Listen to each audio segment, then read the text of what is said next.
Square গ্রুপের প্রতিষ্ঠাতা বিশিষ্ট শিল্পপতি প্রয়াত স্যামসন এইচ চৌধুরীর সহধর্মিণী ও স্কয়ার মাতা প্রয়াত মিসেস অনিতা চৌধুরীর ৯৩তম জন্মবার্ষিকী আজ।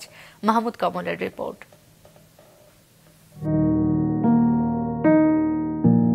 স্কয়ার মাতা মিসেস অনিতা চৌধুরী ১৯৩২ সালের ৫ই আগস্ট অর্থাৎ আজকের দিনে জন্ম নেন এই মহিয়সী নারী।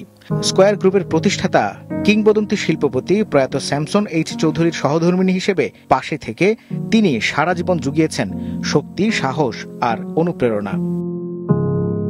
স্কয়ার গ্রুপের প্রায় ৮০,০০০ কর্মীকে নিজের সন্তান তুল্য ভাবতেন তিনি। মাতৃস্নেহের অনন্য এক দৃষ্টান্ত স্থাপন করায় স্কয়ার পরিবার তাকে উপাধি দেয় স্কয়ার মাতা। জীবদ্দশায় জন্মবার্ষিকীতে স্কয়ার পরিবারের সবাইকে স্নেহাশিস জানাতে ভুলতেন না তিনি। হাজার ছেলে মেয়ে যার থাকে তার মনে কত আনন্দ থাকে, আমি এটা খুব ভালো করে বিশ্বাস করি। এটা আমার মনটাকে ধরে রেখেছে, যেদিকে তাকাই আমার ছেলে মেয়ে।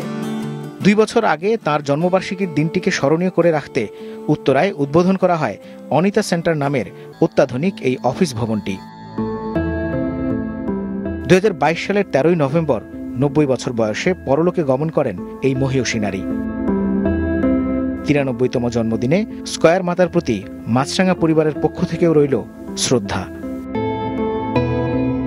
মাহমুদ কমল, মাছরাঙা সংবাদ, ঢাকা।